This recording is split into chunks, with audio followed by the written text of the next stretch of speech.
부산에서는 최근 몇 년 사이 집중호우로 인한 인명피해가 잇따랐습니다. 관계기관에서는 재발 방지를 위한 각종 대책을 발표했는데요. 이런 대책들이 실제 얼마나 시행됐는지 짚어보는 기획보도 마련했습니다. 첫 번째 순서로 도심하천 관련 대책을 김한식 기자가 점검해봤습니다.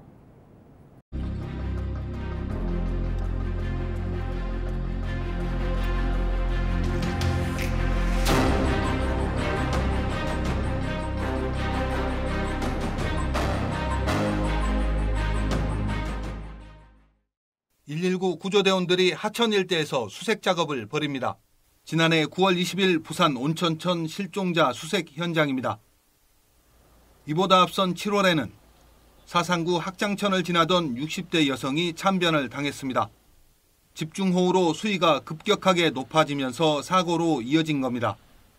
지난해에만 도심하천에서 2명이 목숨을 잃은 부산. 시민들은 사고 이후 도심하천의 위험성은 어느 정도 인지하고 있지만 정확한 대처법은 잘 모르는 게 현실입니다. 되도록이면은 가까이 안 가려고 하고 있어요, 저는. 그다음에 이제 차단기가 내려갔을 때 어떻게 빠져나가는지 아세요, 혹시? 모르겠어요. 그거 가지고 잘 모르겠는데. 가장 중요한 것은 하천 수위가 낮다 하더라도 집중호우가 쏟아질 경우 순식간에 수위가 올라갈 수 있다는 점에 유의해야 한다는 것입니다. 보시는 것처럼 평상시에는 하천 바닥이 보일 정도로 수량이 적습니다. 하지만 비만 오면 상황은 달라집니다. 실제 지난해 9월 20일 온천천 실종사고 발생 전 하천 수위입니다. 산책로에 물이 차기 시작한 뒤 불과 18분 만에 수위가 2m까지 올라갑니다. 잠깐의 방심이 큰 사고로 이어질 수 있는 만큼 주의가 필요합니다.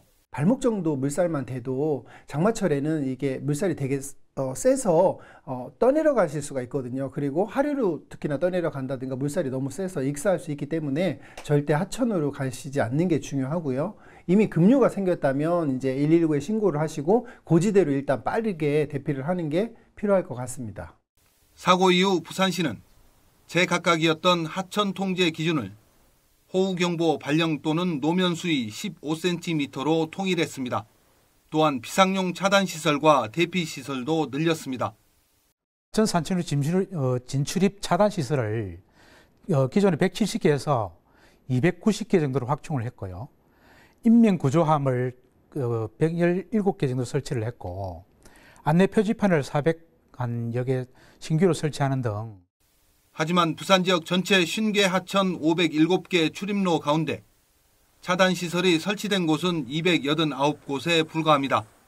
200여 군데는 여전히 차단시설이 없다는 얘기입니다. 장마철을 앞두고 우리 주변에 도사리고 있는 위험 요소를 신속하게 제거할 필요가 있습니다. 헬로티비 뉴스 김한식입니다.